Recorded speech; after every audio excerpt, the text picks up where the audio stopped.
Soyez bénis ce matin, soyez les bienvenus dans la présence de Dieu, soyez les bienvenus à l'église La Compassion et à cette soirée de gloire. Nous sommes toujours dans notre thème sur la destinée et ce soir, je vais m'entretenir avec vous sur les stratégies de la destinée. Dites les stratégies de la destinée. À ton voisin de gauche, à ton voisin de droite, à ton voisin de devant, à ton voisin de derrière, à ton voisin qui ne te regarde pas. Acclamons le Seigneur.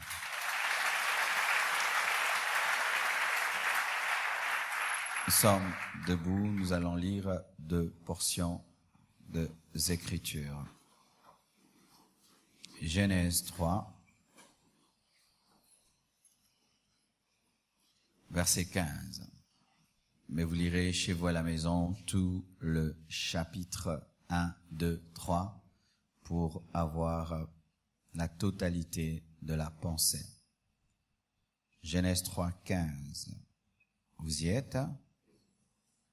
1, 2, 3. Nous lisons. Je mettrai inimitié entre toi et la femme, entre ta postérité et sa postérité. Celle-ci t'écrasera la tête et tu lui blesseras le talon. Nous sommes dans Acte 2.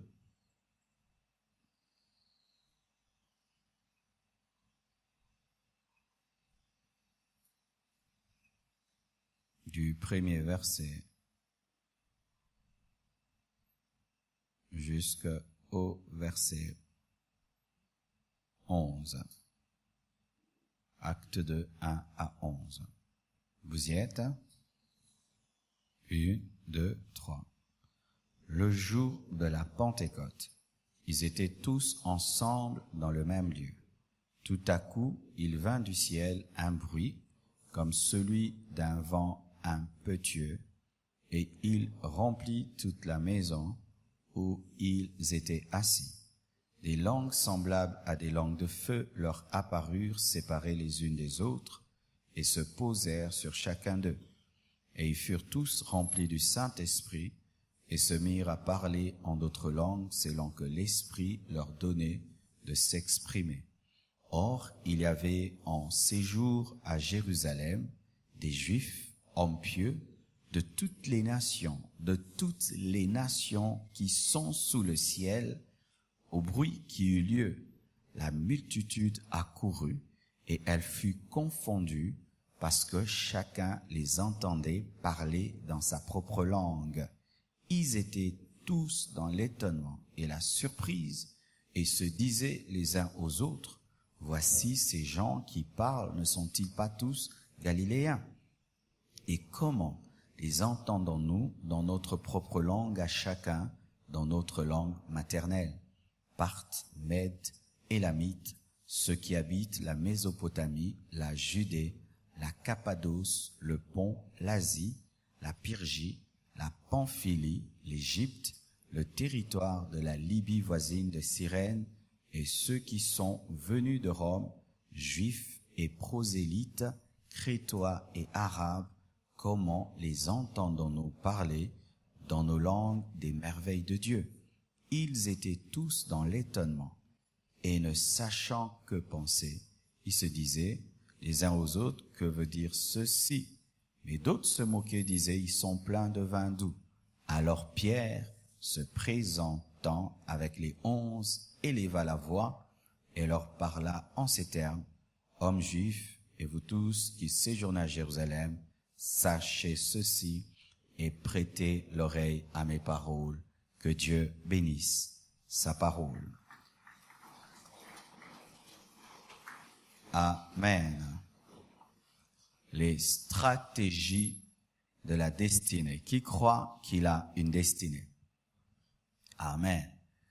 La destinée, nous l'avons définie comme la trajectoire de ta vie. Nous l'avons définie comme étant le but de Dieu dans ta vie. la finalité de ta vie. Amen. Et aujourd'hui, nous allons parler en termes de stratégie. Lorsque on parle de stratégie, il y a la sagesse et l'intelligence. Retenez cela. Quand on parle de stratégie, il y a toujours la sagesse et l'intelligence. Pour ma part, l'intelligence, c'est l'ensemble des connaissances. Et la sagesse, c'est la capacité de pratiquer les connaissances. Ainsi, tu peux être intelligent sans être sage. L'intelligence, c'est l'ensemble des choses qu'un homme connaît, mais la sagesse, c'est l'ensemble des choses qu'un homme peut faire. La mise en pratique de la connaissance. La stratégie permet d'atteindre un but par la sagesse et par l'intelligence. Le but est là, il faut l'atteindre, mais pour l'atteindre, il faut être stratège, il faut être sage, il faut être intelligent. Ce soir, le Seigneur aimerait que tu lui demandes la sagesse et l'intelligence. Beaucoup de gens échouent dans la vie parce qu'il manque la stratégie. Leur destinée est à leur portée, mais il y a un problème d'intelligence. Un problème de sagesse. Ils ne savent pas manager, dribbler jusqu'à atteindre leur destinée. Un homme a dit que là où il y a un problème, il y a souvent un problème de sagesse. Là où il y a un problème souvent dans la vie d'un homme, il y a souvent un problème de sagesse. Et la plupart des temps dans ta vie, sache ceci. Lorsque tu vois un homme opérer à des niveaux qui te dépassent, sache souvent qu'il a une sagesse que tu n'as pas, une intelligence que tu n'as pas. Il a une technologie que tu n'as pas. Alléluia. Cet homme qui est assis là, est-il intelligent? Cet homme, cette femme qui est là, est-elle sage? Il ne suffit pas seulement d'avoir une destinée, mes frères. Il faut être sage, il faut être intelligent, il faut être stratège. Il ne suffit pas seulement d'avoir des promesses. Il faut avoir l'intelligence et la sagesse pour vivre ces promesses. Je vais vous donner quelques brides d'exemples et puis je vais revenir au texte que j'ai lu, aux deux textes, pour que vous compreniez à quel point la sagesse, l'intelligence sont importantes dans la vie.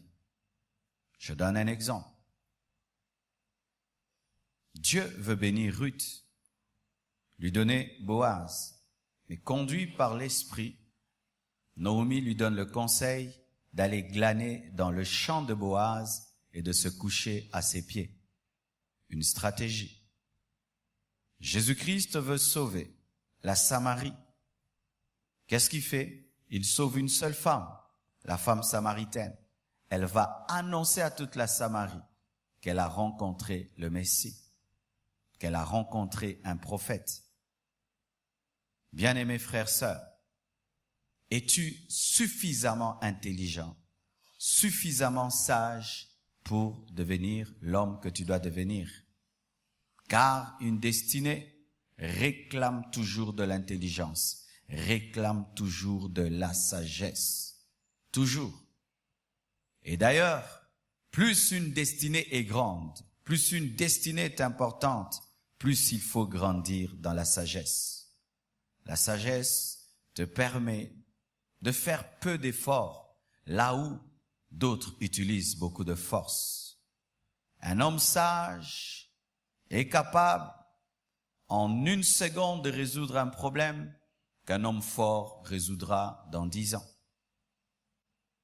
Je vous donne un exemple simple. L'éléphant est plus fort que l'homme. Le lion est plus fort que l'homme. Mais qui dompte l'autre? Qui domine l'autre? C'est l'homme. L'homme est capable d'endormir un éléphant. Pourquoi? Avec l'intelligence, la technologie. Il fait une piqûre, un somnifère, tout petit. Il met seulement dans l'éléphant. L'éléphant dort, il transporte l'éléphant. Il peut le couper en 1000 morceaux. Mais l'homme est tout petit, mais il a une sagesse. L'homme qui est sage est plus fort que l'homme qui est fort. L'homme qui est sage est plus fort qu'un homme qui est fort. Qui domine le monde aujourd'hui? Est-ce que c'est les champions du monde de boxe? Qui dirige le monde aujourd'hui? C'est les champions du monde de karaté? Qui sont ceux qui dirigent le monde? Ce sont les hommes intelligents, les hommes sages. Alléluia. Donc, mon frère, si dans ta destinée, tu négliges la sagesse, tu auras du retard dans ta destinée, tu perdras des opportunités que Dieu te donne, tu rateras tellement de choses. Une requête que je vous demande chaque fois que vous priez, demandez à Dieu la sagesse. La sagesse. Jacob apprend qu'on a violenté sa fille. Il va pas en guerre. Pourquoi? Il se rend compte que ses fils ne sont pas là. Il garde silence. Pourquoi? Il n'est pas en position de force. Il attend que ses fils reviennent pour en parler. Parce que s'il allait en guerre tout seul, même s'il est Jacob, on allait le tuer. Il attend le moment, la sagesse, l'intelligence. Ne soyez pas des hommes et des femmes qui agissaient et qui réfléchissaient après. Vous aurez beaucoup de problèmes dans votre destinée. Ce proverbe congolais le dit bien. Buzo baliboso, maele, sima. Oui, beaucoup de gens vivent ça. Ils agissent d'abord. Ils font d'abord des folies. Après, ils réfléchissent. Mais certaines choses, tu as du mal à les rattraper. Tu as du mal parce que déjà, tu as opéré dans la folie. Amen. Les hommes même le disent. Avant de parler, il faut tourner 7 fois sa langue dans la bouche. C'est une sagesse humaine, mais qui se retrouve dans la sagesse divine, où la Bible dit que l'homme qui parle trop ne manque pas de péché. La sagesse, l'intelligence.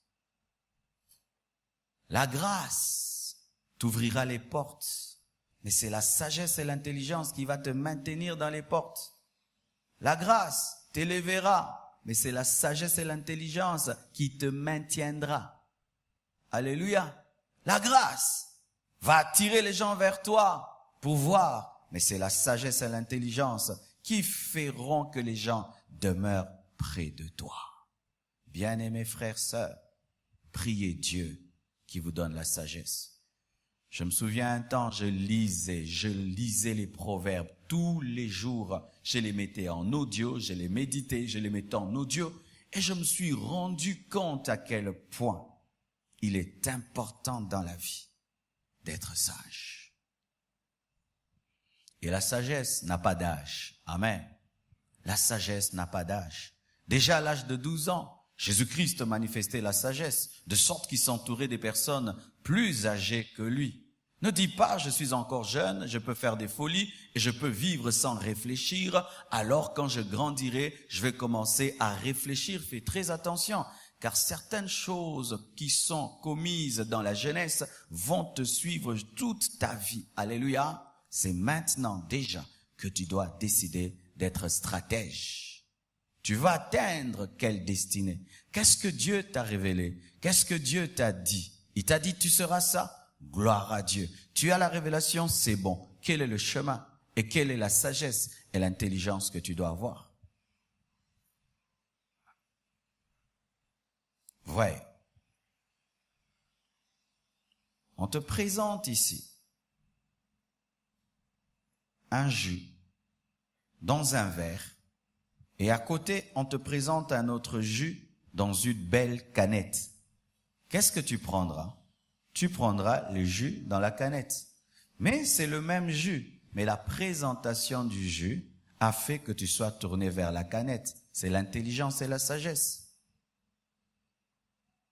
Même produit, mais une présentation différente et ça fait la différence. Ce n'est pas parce que tu sais, c'est que tu deviendras. que tu ne dois pas y ajouter de l'intelligence et de la sagesse. Alléluia. Et voyez cela dans l'histoire de la parole.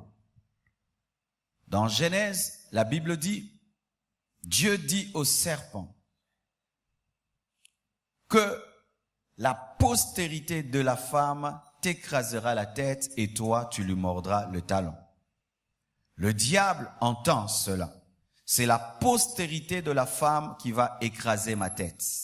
Donc, mon ennemi, c'est la postérité de la femme.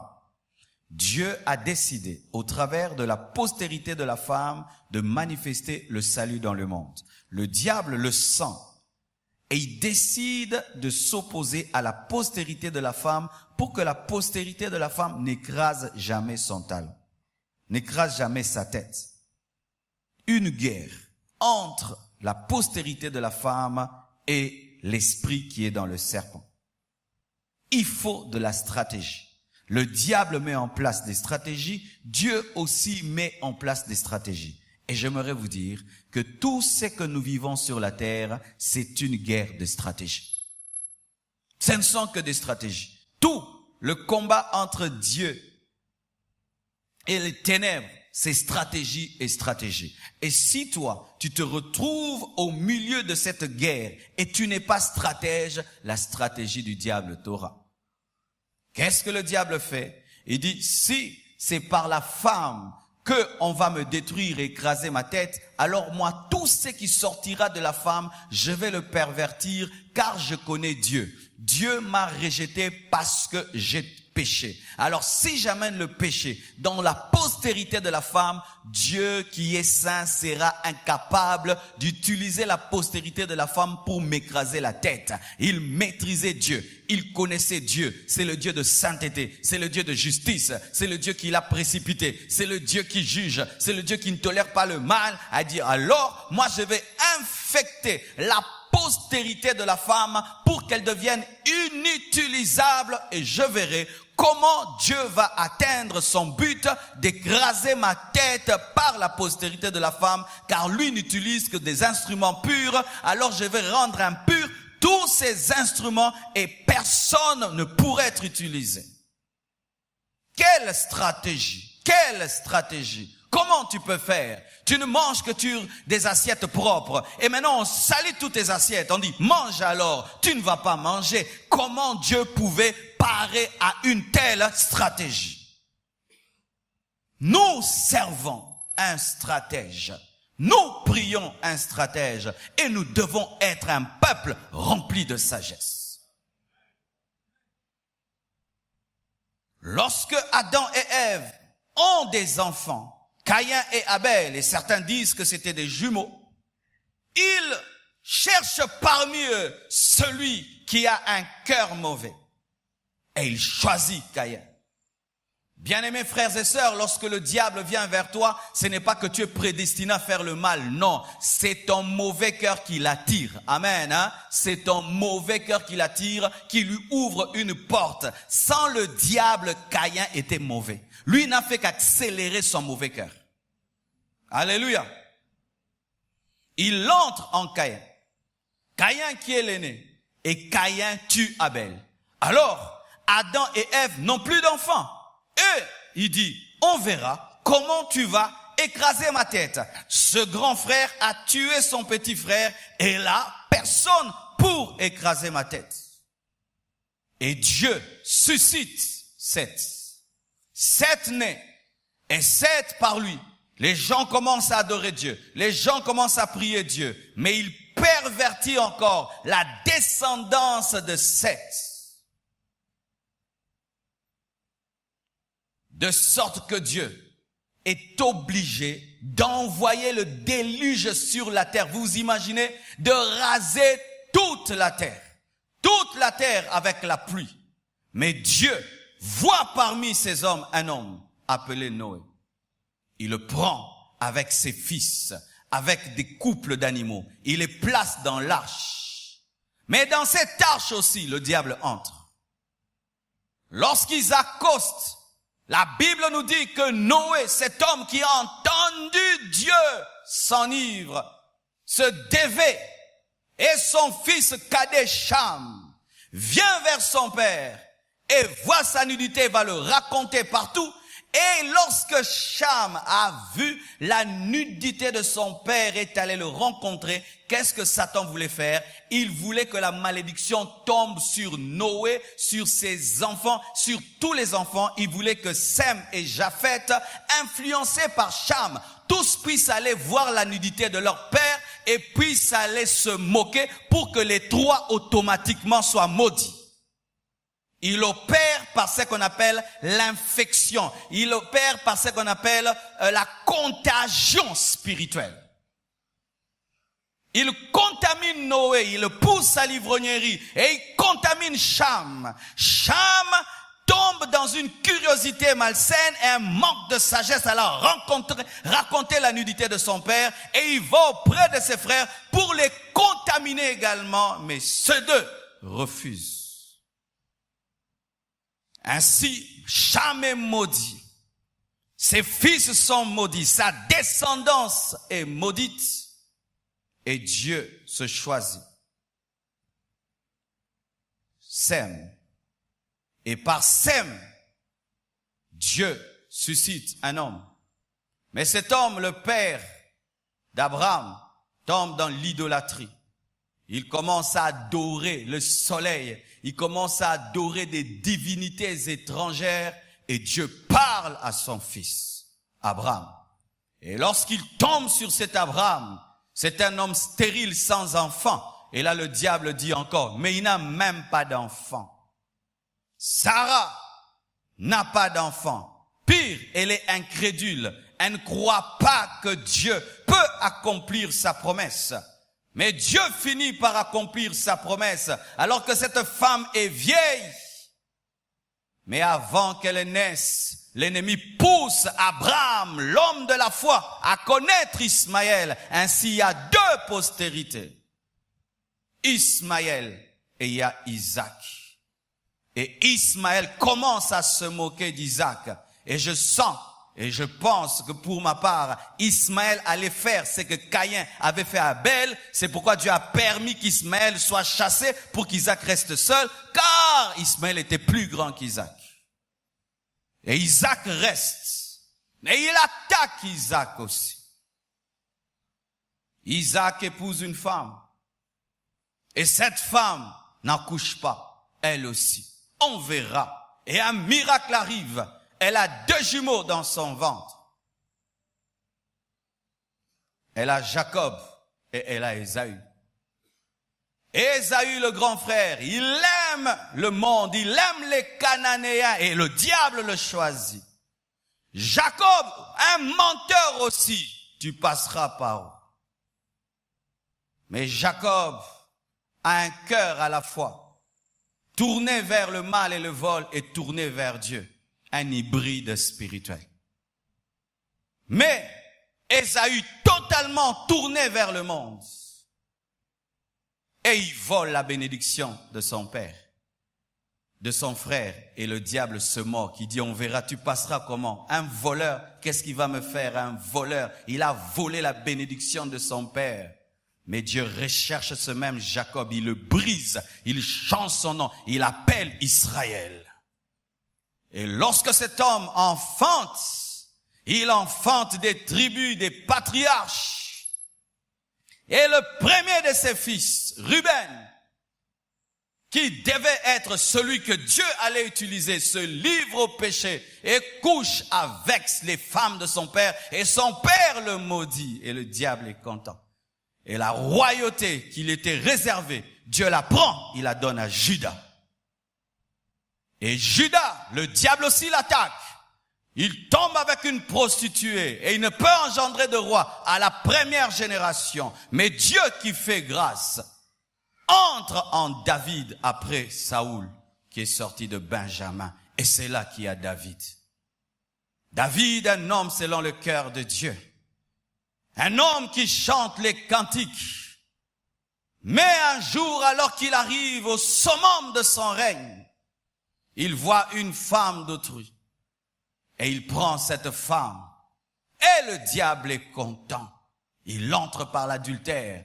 Pire encore, il le pousse dans l'hypocrisie. Pire encore, il le pousse au meurtre. Et Satan est content.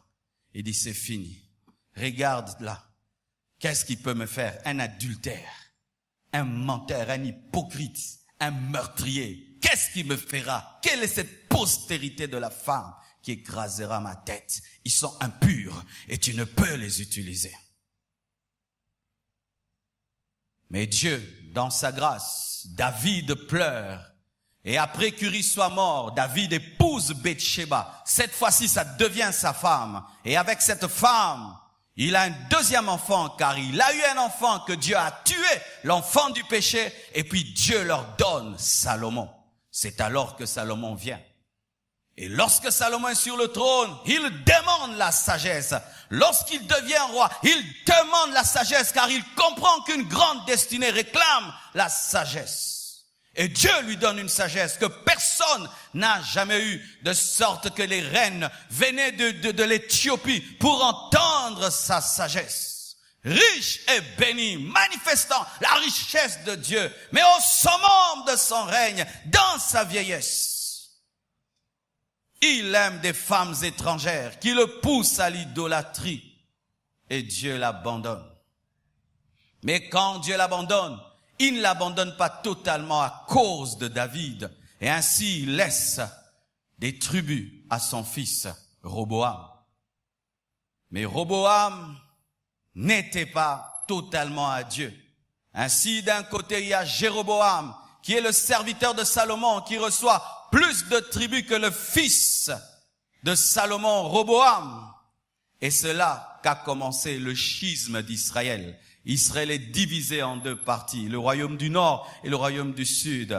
Une partie qu'on appelle Judée, une autre qu'on appelle Israël. Et voici maintenant que les problèmes commencent. Les rois commencent à attaquer ces deux royaumes.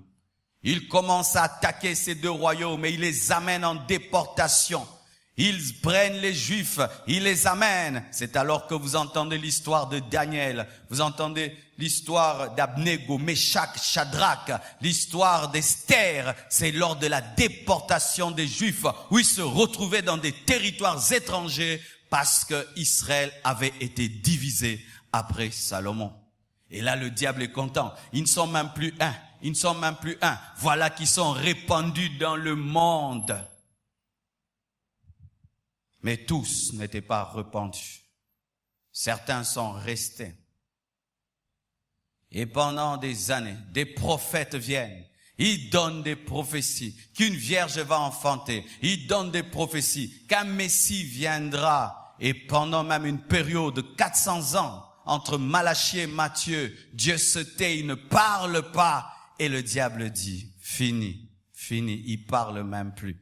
C'est là qu'il y a le règne des pharisiens. Lorsque Dieu s'est tu, des faux docteurs sont venus prêchant la tradition humaine à la place de Dieu et ils avaient pignon sur eux. Et c'était le silence de Dieu. Satan a dit, j'ai gagné. Il n'y a plus rien.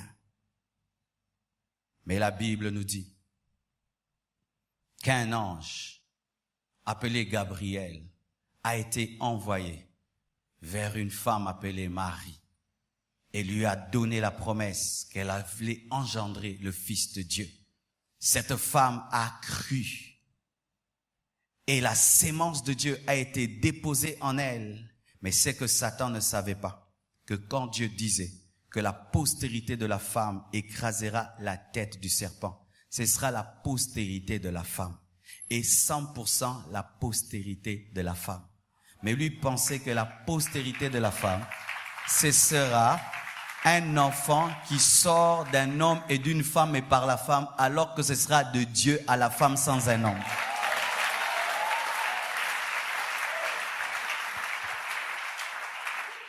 Satan ne comprend pas tout dans ta vie. Je dis, Satan ne comprend pas tout dans ta vie. Et même s'il est présent quand on te prophétise, il ne peut pas tout comprendre dans ta vie. Car Dieu donne les grandes lignes, mais les détails, c'est lui-même qui en a le secret. Même si tu es là lorsqu'on me donne une prophétie, tu ne peux pas me bloquer parce que tu ne maîtrises pas tout, car tu ne maîtrises pas celui qui a donné la prophétie. Il pensait qu'il avait maîtrisé la postérité de la femme, mais il ne comprenait pas que ce serait une postérité de la femme, totalement postérité de la femme, mais totalement Dieu. En soi, Satan ne savait pas que lorsque Dieu disait que la postérité de la femme t'écrasera la tête, il ne savait pas que Dieu lui-même allait entrer dans la femme comme lui est entré dans le serpent. Tu es entré dans le serpent pour pervertir la femme. J'entrerai dans la femme pour t'écraser la tête. Ça, il n'avait pas compris. Dis à ton voisin, il n'avait pas compris.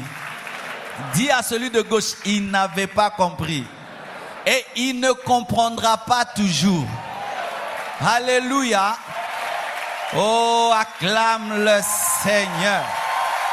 Oh my God, my God, my God.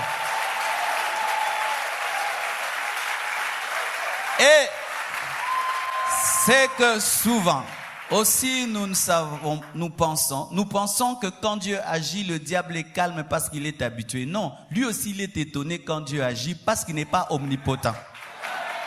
C'est l'omnipotent qui n'est jamais étonné. C'est l'omniscient qui n'est jamais étonné. C'est l'omniprésent qui n'est jamais étonné. Lorsque Jésus marchait sur l'eau, le diable était étonné. Alléluia. Et lorsque Dieu a promis à la femme qu'elle va maintenant engendrer, mais pas par la femme, il a dit, oh Dieu, même ça. Mais quand c'est arrivé, il a dit, c'est pas vrai. Elle est vraiment enceinte, mais je sais que cet homme n'a pas connu cette femme. C'est alors qu'il a commencé à tout faire pour tuer Jésus. Il a commencé à entrer dans des hommes Hérode pour tuer Jésus, mais Dieu protégeait Jésus par des songes.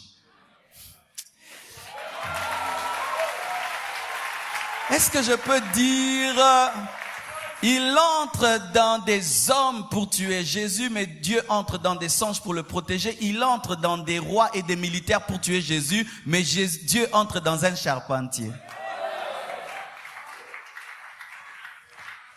Et Jésus-Christ est amené par Joseph en Égypte, en Afrique, car c'est une prophétie qu'un jour l'Afrique recevrait l'évangile. Et j'aimerais vous dire que l'Afrique a toujours été présente lorsque Jésus a eu un besoin. Lorsqu'on voulait le tuer dans l'enfance, l'Afrique est venue et l'a recueilli. Lorsqu'il portait la croix, Simon de Cyrène, qui veut dire Libye, a porté aussi la croix. Et aujourd'hui, alors que le monde rejette l'évangile, les Africains prêchent l'évangile. Amen. Dis à ton voisin, stratégie. Oh, j'aime Dieu. I love it, I love it, I love it. Alléluia. Et Jésus va en Égypte et il devait revenir, mais il apprend que le fils de celui qui est mort, le roi, est encore là et il attend jusqu'à ce que Jésus-Christ revienne avec ses parents. Et Jésus, vous allez remarquer, pendant un temps, il était caché. On ne parle pas trop de son enfance, on ne parle pas trop de sa jeunesse, parce que la stratégie, c'était de se cacher. Des fois, la sagesse, c'est se cacher. Ah oui, bien aimé, il y a toujours le va cache-toi avant le va montre-toi. C'est une stratégie de se cacher. N'aie pas toujours l'habitude de te montrer. Ce n'est pas stratégique. Des fois, dans la vie, cache-toi. Si tu cherches le soleil maintenant, il se cache. Pourquoi? Ce n'est pas le temps qui se manifeste parce qu'on aura chaud. Amen. Hein? C'est le temps qu'il disparaisse et c'est bon qu'il disparaisse afin qu'on l'apprécie le matin. Car si tu te manifestes avant ton temps, on ne t'apprécie pas. Amen. Hein? Alléluia. Parce que maintenant on veut dormir. Amen. Hein? Et Jésus-Christ se cache jusqu'à ce qu'il attende que Jean-Baptiste commence son ministère pour se manifester. Si celui qui doit te baptiser n'a pas encore commencé le ministère, tu ne peux pas commencer le ministère. C'est pourquoi tu dois accepter dans la stratégie de Dieu qu'il y ait toujours des gens avant toi. Car s'ils ne sont pas avant toi, tu ne peux pas te baptiser toi-même, même si c'est toi le créateur de l'eau.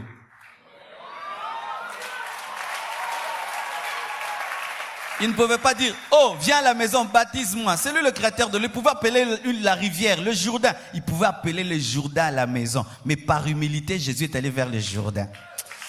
Oh, rabacha. La sagesse aussi, c'est même quand tu as l'autorité, tu t'humilies. Ouais. Même si tu es chef, tu fais comme si tu n'es pas chef.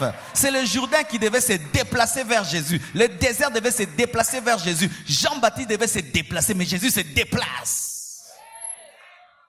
Il se déplace, il s'humilie, le ciel s'ouvre et la colombe descend, car la colombe ne descend que celui qui est mouillé. Il fallait qu'il se mouille pour que la colombe descende. Il fallait qu'il soit humble. C'est alors que Jean-Baptiste confirme que celui-ci est l'agneau de Dieu. Mais quand on dit agneau de Dieu, selon Genèse, celui-ci est celui qui écrasera la tête du serpent. L'agneau de Dieu. Alléluia. Et directement, après le baptême, Jésus est conduit dans le désert pour être tenté par le diable. Certains disent qu'il était tenté le dernier jour. C'est pas vrai. Il a été tenté tous les jours, mais le dernier jour est Indaki. Certains, si vous lisez, il a été tenté pendant 40 jours, et puis on dit le dernier jour, le diable est venu. Quand tu mets ces passages ensemble, il a été tenté tous les jours, mais le dernier jour, la tentation est montée. Et Jésus va dans le désert. Le désert, c'était un match d'entraînement, préparant la croix. Si je te bats à l'entraînement, je vais te battre devant plusieurs personnes. Là, il n'y avait pas beaucoup de gens. C'était Jésus et Satan dans le désert.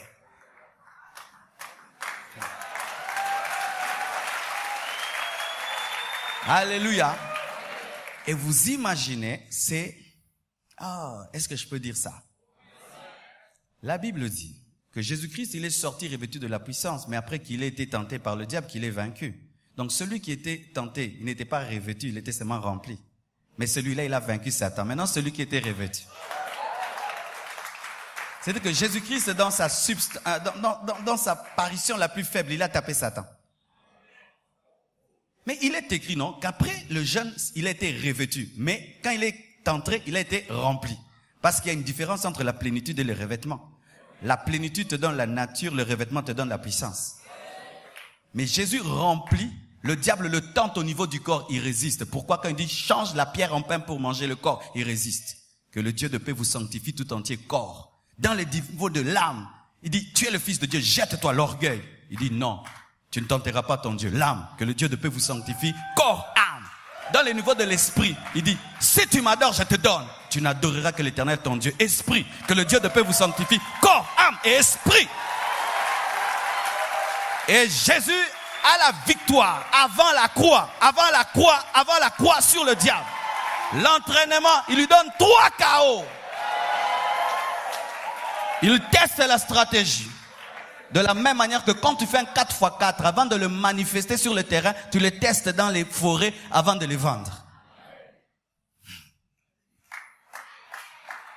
Bien-aimé, quand Jésus fait cela, il finit son jeûne, il est revêtu de puissance, il va dans le temple et il ouvre le livre d'Ésaïe et il dit, l'Esprit du Seigneur est sur moi, car il m'a oint pour annoncer une année de grâce. Et il est impossible qu'il y ait année de grâce sans que la tête du serpent soit écrasée. Il confirme, je suis venu accomplir la prophétie de Genèse. Il n'a pas peur. Maintenant, Satan sait que c'est lui. Celui que j'ai cherché en David, c'est lui. Celui que j'ai cherché en Moïse, c'est lui. Celui que j'ai cherché en Jacob, c'est lui. C'est lui. C'est lui. Et le diable savait que c'était lui. Les démons le savaient. Car des fois, lorsqu'ils le voyaient, ils disaient, tu es le fils de Dieu. Tu es venu nous perdre. Et Jésus, taisez-vous. Ne dites pas pourquoi. Il savait qui il était. Il savait que c'est le Créateur qui est entré dans un homme. C'est lui. Mais à la fois, même s'il savait que c'était lui, comme le diable était un impoli, il a dit, Dieu a commis l'erreur. Tu es venu dans un corps. Je vais t'avoir maintenant. Au niveau nanga. Oui, un impoli. Oh, je vais te démontrer l'impolitesse du diable. Quand on dit qu'il a pris Jésus-Christ, il l'a amené dans un lieu élevé. Il lui a dit, jette-toi. C'était la pensée, non? Parce qu'on ne se rompt pas la cheville en pensée. C'était réellement physique. Donc il touchait Jésus, il l'amenait. Quand il dit non, je te montre la gloire des nations, il le menait à un endroit, un impoli,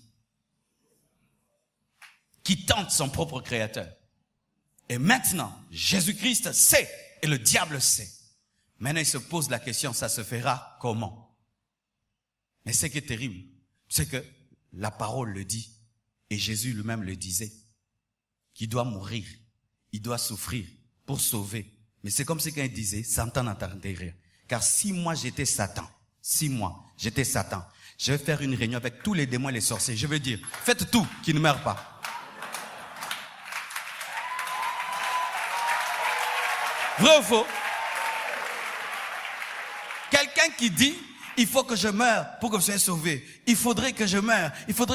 Non, faites tout qu'ils ne meurent pas. Quand Dieu parle, Satan ne comprend rien. Quand Dieu parle, Satan ne comprend rien. Quand Dieu parle, Satan ne comprend rien. Je vous dis, quand il parle, Satan ne comprend rien. Et pendant son ministère, Jésus chasse les démons. Il travaille dans la pluie. Il guérit les maladies. Il travaille dans la pluie. Il multiplie les pains. Il travaille dans la pluie. Il ouvre les yeux des aveugles. Il travaille dans la pluie. Tu vois, si je suis gaucher, mais je tape la droite. Tu vas croire que je suis droitier. Mais tant au bimsa gauche. Au cas où il des hélicos. Il amène dans la puissance. Et Satan a fait que Dieu puisse écraser sa tête par la puissance. Mais ce n'était pas ça la stratégie. La stratégie, c'était de le vaincre par la faiblesse. Oh, retayashai. La stratégie, c'était le vaincre par la faiblesse. Ah non. Nous prions un Dieu intelligent. Parce que pour écraser la tête du serpent, il faut la force. Mais Jésus a écrasé la tête du serpent par la faiblesse de la croix, qui est une puissance pour le salut de quiconque croit.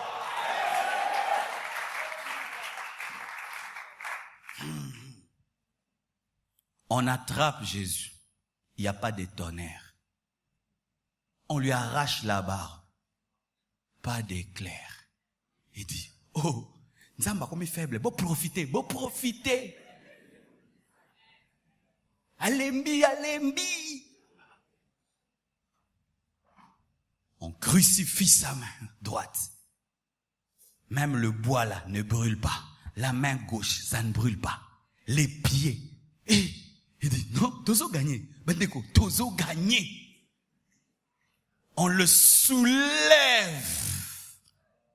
Et rien n'arrive. Il dit, non, vraiment, non, nalungi ye moko. Mais c'est qu'ils ne savaient pas que tout ce qu'on faisait à Jésus, on le faisait pour notre compte, pour qu'on puisse plus nous le faire.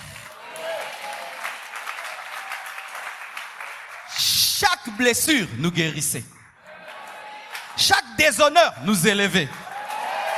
Chaque abaissement nous élevait. Et la Bible dit quoi? Lorsque le Fils de l'homme sera il attirera tous les hommes à lui. Comme maintenant il élève, il fait quoi? Il accomplit la prophétie pour que les hommes soient attirés par Jésus. En soi, diable abandaki komi betaye moko tanga o betaye. Et là, il est à la croix. Et les dominations, les autorités disent en taille. Mais ils savent pas qu'en ce moment-là, Jésus-Christ les dépouille. La Bible dit, il les a dépouillés. Il a dépouillé les autorités et les dominations. Dans ces meurtrissures, nous avons été guéris. Il a porté une couronne d'épines pour que tu portes une couronne de gloire. Il est mort nu pour que tu ne manques jamais de vêtements. Et lorsque le Père l'abandonne, il dit, Eli, Eli, lama sabachthani, c'est pour que toi tu deviennes fils de Dieu, parce qu'il fallait que le fils, par essence, puisse être déconnecté pour que soit greffé le fils adoptif. Mantarababa sintaraba yoko sotolo brobobo sa. Oh, c'est que Satan ne savait pas en soi que lorsque Dieu disait au serpent que la postérité de la femme t'écrasera la tête et toi tu lui mordras le talon, c'est-à-dire que c'est ta morsure qui écrasera ta tête. Vous comprendrez, c'est-à-dire que le secret du salut du monde est dans ton venin.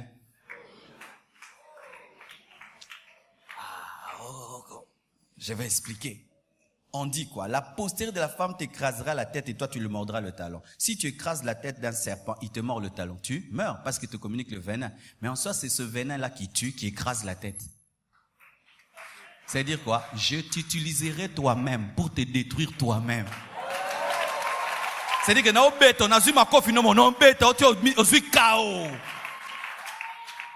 Satan t'a mis bêta et moro. Sa méchanceté l'a poussé à tuer. Et c'est sa méchanceté qui nous a sauvés. En soi, Dieu voulait le montrer, tu n'es qu'une créature. Tu es petit, tu es petit.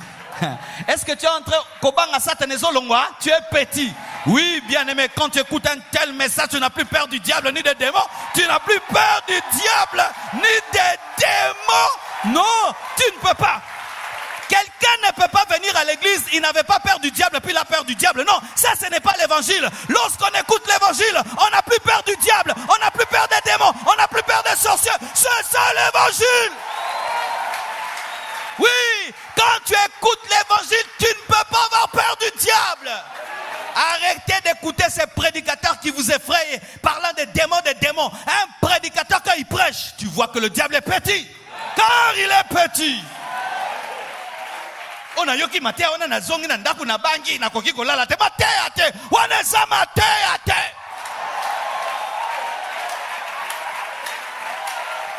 Oh, donne-moi un amen que je prêche. On invite un sorcier ici, il nous donne des témoignages, et puis on rentre en ayant peur. Jamais vous n'allez témoigner ici. Jamais, jamais. Je n'ai pas besoin de connaître les profondeurs de Satan.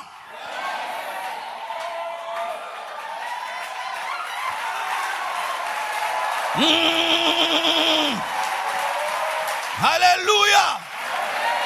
Ne me parle pas du deuxième monde, parle-moi du troisième ciel. Ne me parle pas de la puissance des sorciers, parle-moi de la puissance du Saint-Esprit. Ne me parle pas de la puissance des magiciens, parle-moi de la puissance de Dieu. Oh, donne-moi un amen que j'avance. Alléluia.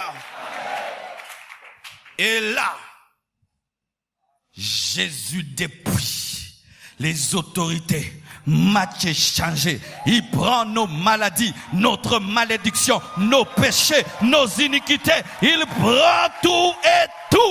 Et puis il dit, Père, tout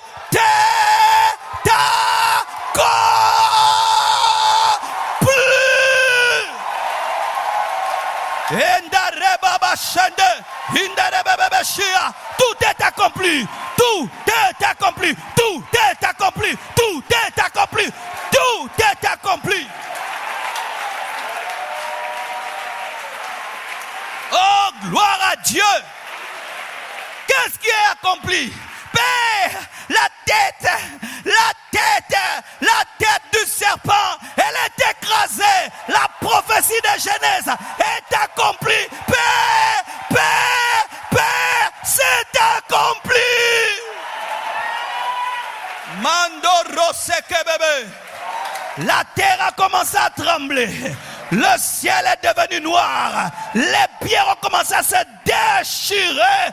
C'était le Fils de Dieu. Ce n'était pas que le Fils de Marie. C'était le Fils de Dieu.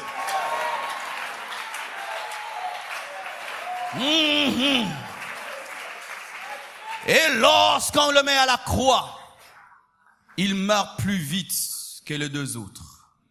Pas parce qu'il était faible, parce qu'il était sage. Même dans sa mort, il était intelligent. Je vais te prouver. Il faut qu'on fasse la sagesse. Et Razababa. Oui. Pourquoi je dis ça? La Bible nous dit qu'on est venu pour briser ses os. On brisait les os des crucifiés lorsqu'ils tardaient de mourir et il fallait vite les enterrer. Mais comme le corps du Christ doit être intact, il est mort avant. Et quand on est venu briser ses os, on l'a trouvé déjà mort et on n'a pas touché et il est mort intact. Nous n'avons pas un sauveur qui manque un pied. Non, il est mort intact. La seule chose qu'il a, ce sont les marques de la croix qui va te présenter pour te dire, c'est moi, je suis mort pour toi. Et on le prend, on le met dans un tombeau. Et on dit, on verra. Il avait dit qu'il allait ressusciter. Des grands prophètes sont venus, ils sont morts. Moïse est mort. Élisée est mort. On verra s'il va ressusciter. Et ils prennent une grosse pierre, révélant leur peur de sa résurrection. Posoku na kufi ato chedra na kufi boni mabanga bwe bozo yeba ke naza n'importe qui te. Le premier jour passe, le deuxième. Il n'est pas ressuscité le troisième jour parce que la force est venue le troisième jour, parce qu'il était occupé. Give me a man, I preach you. Oui. Car il est écrit qu'il est allé prêcher aux gens qui étaient perdus au temps de Noé. Il avait du travail. Il est allé arracher la clé du séjour de mort à la mort. Il avait du boulot. C'est pourquoi le troisième jour, il avait fini le travail. Il pouvait sortir. Oui, c'est pas que le premier jour, la mort l'étouffait. Il n'arrive pas. Le deuxième jour, il n'arrive pas. Non. Il était occupé à prêcher. Il avait beaucoup de choses à faire.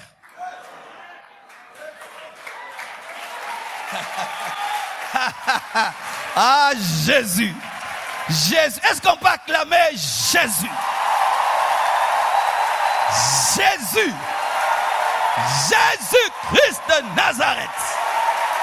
Le plus beau entre 10 000. Le chemin, la vérité et la vie. L'alpha et l'oméga. Le premier et le dernier. La joie de ma joie. La force de ma force. Jésus. Alléluia.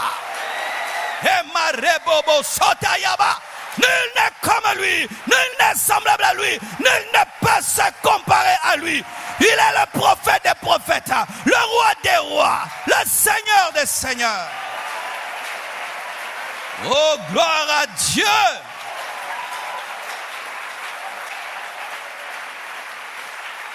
Le troisième jour arrive. Un ange pointe comme un ballon la petite grosse pierre pointe et Jésus sort. Laissant les habits de la mort et portant les vêtements de la résurrection. Et je me pose toujours, où était la garde-robe? Les anges sont venus, comme ils sont venus le nourrir dans le désert, ils sont venus avec un vêtement du ressuscité. Et Jésus sort. Il apparaît à Marie de Magdala. Et il lui annonce qu'il va apparaître à ses frères. Et il vient parmi eux. Il traverse les murs. Et il leur dit qu'il s'en va. Mais que doivent aller prêcher, faire de toutes les nations les disciples. Satan maintenant se dit, il m'a vaincu. Mais puis beti mutu na chambre, soko bimi libanda te koloba ki okoselo makambo ka beta kio.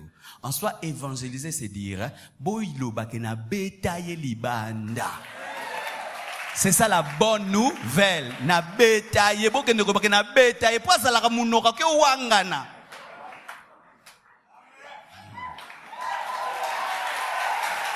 Allez dire au monde ce que je fais. Je suis mort, je suis ressuscité. Faites de toutes les... Alors Satan sait que Jésus a écrasé sa tête. Mais il dit, je vais faire qu'il y ait des gens qui le sachent jamais. Comme ça, je veux continuer à opérer dans l'ignorance. C'est pourquoi le diable combat l'évangélisation. Parce que l'évangélisation va dire au monde, Satan, la tête est écrasée. N'ayez pas peur de lui.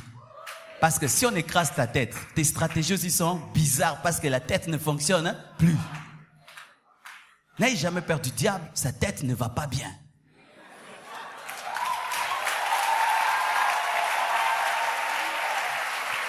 Mais si on écrase la tête, la queue peut bouger, mais en désordre. C'est pourquoi Satan, il mange ses enfants, il tue les sorciers, les magiciens, pour mouki les obètes en désordre.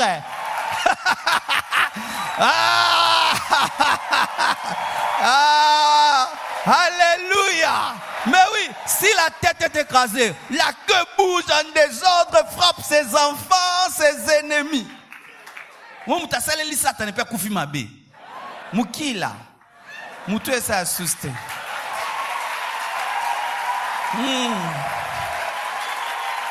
Amen.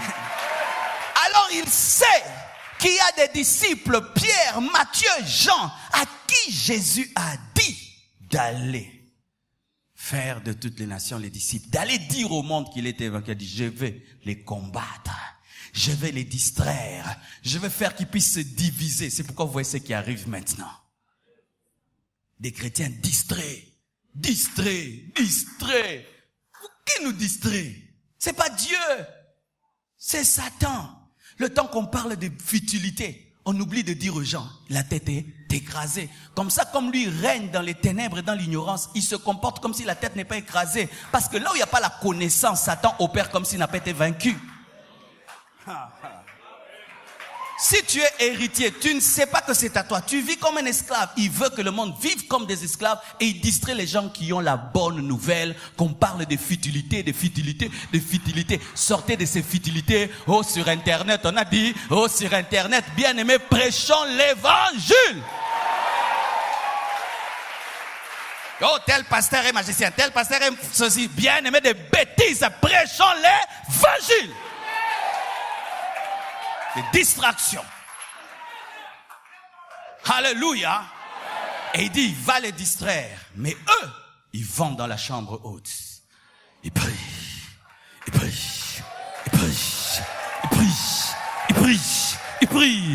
Ils réclament l'accomplissement de la promesse donnée à Joël. Dans les derniers jours, dit Dieu, je répandrai de mon esprit sur toute chair. Vos fils et vos filles prophétiseront. Vos jeunes auront des visions. Et vos vieillards auront des songes.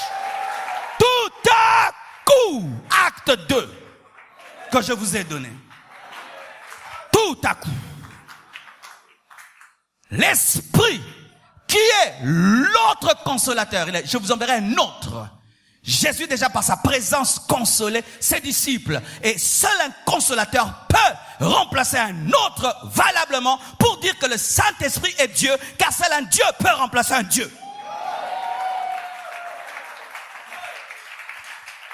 Il vient dans la chambre haute.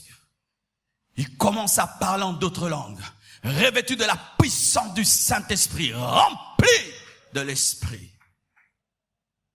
Mais l'Esprit qui est venu savait qu'il était venu pour qu'il dise que la tête a été écrasée. Mais écoutez la stratégie. Je vous avais dit qu'au temps de Roboam et de Jéroboam, Israël allait en déportation. On prenait les Juifs, on les envoyait dans le monde.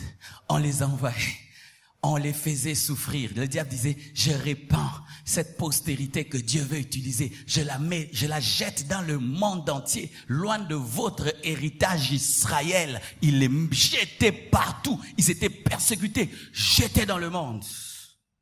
Mais les Juifs, malgré qu'ils étaient disséminés, éparpillés dans le monde, ils avaient l'habitude de revenir en Israël quand il y avait des fêtes juives pour célébrer le Dieu d'Israël. Et là où ils allaient, ils ne perdaient jamais leur vision et leur doctrine. Ils évangélisaient. Mais entre guillemets, comme c'était pas l'évangélisation, ils faisaient du prosélytisme. C'est-à-dire, ils gagnaient les païens au Dieu des Juifs. Et lorsque les Juifs rentraient en Israël pour fêter des fêtes, leurs amis les accompagnaient. Et c'est ce jour-là qu'il y a eu la Pentecôte. Stratégie. La Pentecôte est tombée en Israël le jour d'une fête de la moisson, car Pentecôte, c'est une fête de la moisson, une fête religieuse, mais le Saint-Esprit a récupéré la fête religieuse pour amener une dimension de l'esprit. C'est comme les gens qui font la Noël. Toi, tu ne crois pas, mais tu prêches quand même Jésus le jour de la Noël. C'est de la stratégie. Donc, on dit, le 24 décembre, maintenant, au terme, nous y est soit solo, yambaye. On te nga kyote na Noël, te teya Yesu a solo, bota maranamite mabatu. Kobo ya te, teya. Alléluia. Et le Saint-Esprit descend et remplit les disciples. Mais pendant qu'ils sont remplis, un bruit se fait au dehors de la chambre et attire qui? Les Juifs pieux et leurs prosélytes et leurs disciples qui ont Dieu, Jéhovah, qui ont Dieu, Elohim, mais qui n'ont pas Jésus. Et c'est Jésus qui sauve. Ils viennent à la porte de la chambre haute entendre les gens qui ont Jésus. Venus de toutes les nations. Et Jésus avait dit quoi? Allez faire de toutes les nations, mais disciples, Jésus amène les nations à la chambre haute.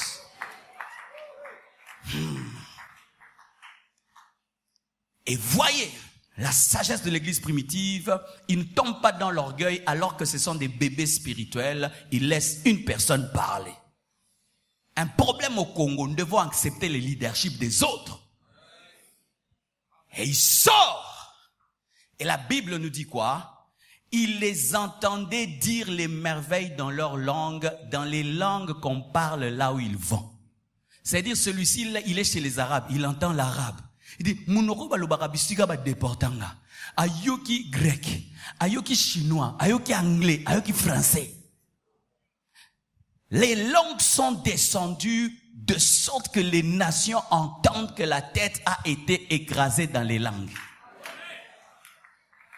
Car le don qui était tombé ce jour-là, c'est ce qu'on appelle le don de diversité de langues, qui est un don qui te permet de parler une langue que tu n'as pas étudiée. Dis ma yele. Non, mais nzamba leki messi na rosopa. Non. Aleki penza. C'est-à-dire que lorsque il y avait la déportation des Juifs, c'était l'évangélisation. Quand on prenait les Juifs, on les prend à Cyrus, les prend, on les jette partout. Pour Dieu, c'était l'évangélisation. Ça préparait la Pentecôte. Eux pensent qu'ils déportent, mais Dieu prépare la Pentecôte. Parce qu'il faut qu'ils entrent dans les nations pour attirer les nations et prêcher aux nations dans leur langue. Alors un Dieu comme ça te dit que ta destinée dans ses mains, tu trembles. Tu as peur, tu doutes. Bien aimé, ça c'est de l'incrédulité. Un Dieu pareil te dit, je prends ta vie en charge. Toi tu dis non, il y a trop de sorciers dans ma famille. Est-ce que votre sorcier dépasse Satan lui-même? Dieu a dribblé le diable en personne comme ça, maintenant le petit sorcier de ton quartier. Même s'il vient le jour de ton mariage, ça fait rien du tout.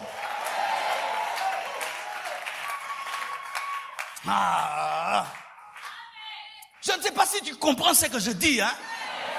Mais moi, ce message me remplit d'assurance quant à ma destinée. Les ennemis peuvent se lever, peuvent raconter des choses sur moi, des calomnies. Toutes ces calomnies concourent pour que je sois ce que je dois devenir. On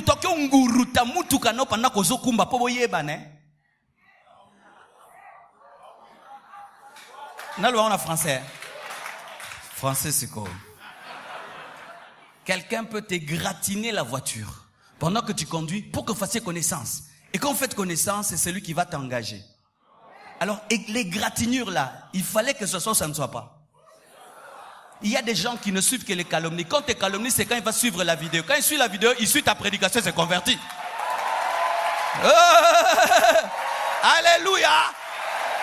Vous voyez tout ce que je dis? Ce principe s'accomplit, ce verset. Toutes choses concourent au bien de ceux qui aiment Dieu. Dieu récupère le négatif et le positif pour accomplir son plan. Dieu prend les bonnes et les mauvaises choses pour réaliser son plan. Lorsqu'on forme un vase, le vase n'est pas fait que par des douces mains. Le vase aussi est brûlé. Mais les deux font que le vase soit. Les mains te donnent la forme, mais c'est le feu qui te donne la solidité. Bien-aimés frères, ils prêchent et 5000 se convertissent. Voici ma question.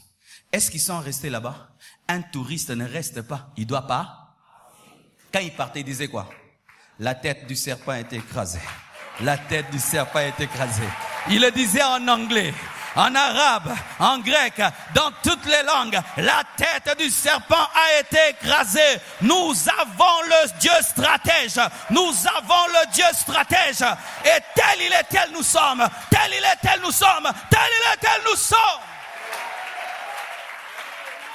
Et aujourd'hui, nous avons l'évangile. Un eunuque éthiopien lisait au temps de l'Acte des Apôtres et il ne comprenait pas. Philippe lui a expliqué, il a baptisé les parties et lui il a continué. Et aujourd'hui, l'évangile est ici.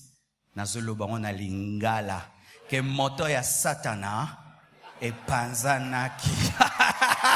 Yentarata ya yegeba baba moto ya satana et panzanaki. Endala baba baba. On a dit toutes les nations, toutes les langues. Motoya Satana et Panzana. La tête du diable est écrasée.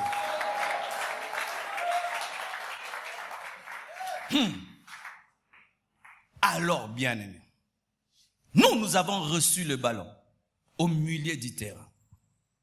Nous devons l'amener jusqu'au fond, jusque dans le but. Car Jésus revient bientôt.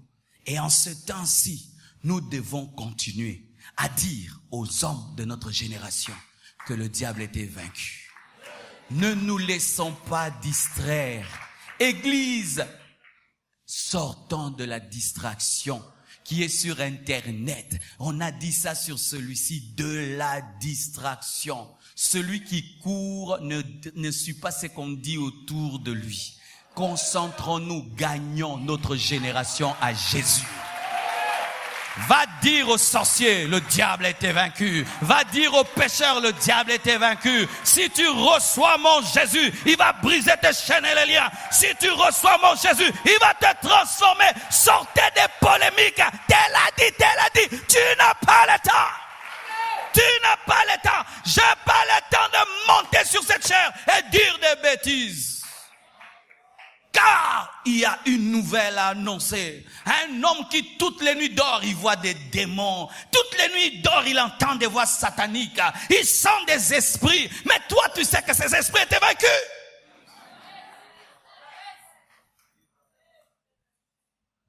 La stratégie de Dieu fait qu'il puisse passer aux hommes pour que les hommes marquent pour lui, afin qu'ils confondent le diable. Car quand le diable est passé par le serpent pour détruire sa créature, c'était une insulte. Et Dieu a dit, maintenant moi aussi, je vais utiliser la terre pour te confondre. Dieu t'a choisi pour humilier le diable et lui tenir face. Et lorsqu'il t'effraie, tu dis, tu ne me feras rien. Un jour, le diable m'est apparu. Il a pris une forme bizarre, un géant comme ça, une chauve-souris qui parlait un parfait français. Marcelo, arrête de nous déranger. Je l'ai regardé.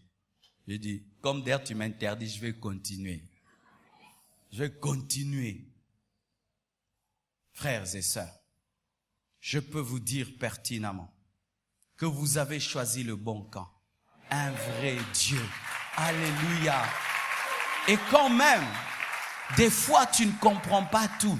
C'est pas parce que tu ne comprends pas que Dieu ne gère rien. Ça te dépasse seulement. Pourquoi? C'est un grand Dieu. Reste calme. Attends. Compte sur lui. Lorsque Jésus-Christ était à la croix, c'est comme si Satan avait vaincu. Mais non, ce n'est pas parce qu'il est à la croix qu'il va pas ressusciter. Et ce n'est pas parce que ta vie semble ne pas marcher que rien ne marche. Non, ça marche, mais dans un sens contraire à ton raisonnement.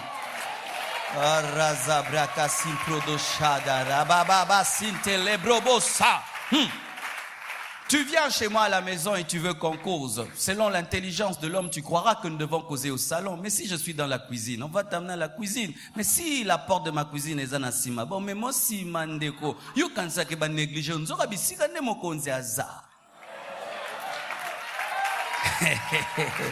Comme toi, des fois tu passes par des moments difficiles, tu dis oh nini, non, azar en cuisine. Baluka na sima kuna, fanda pena, kitia mkewana, mais au solana mo. Que Dieu vous bénisse abondamment. Oh, est-ce qu'on peut célébrer Jésus? Est-ce qu'on peut célébrer Jésus? Oh, gloire, gloire, gloire, gloire, gloire à Dieu. Au plus haut des cieux. Oh, merci Jésus, je t'adore.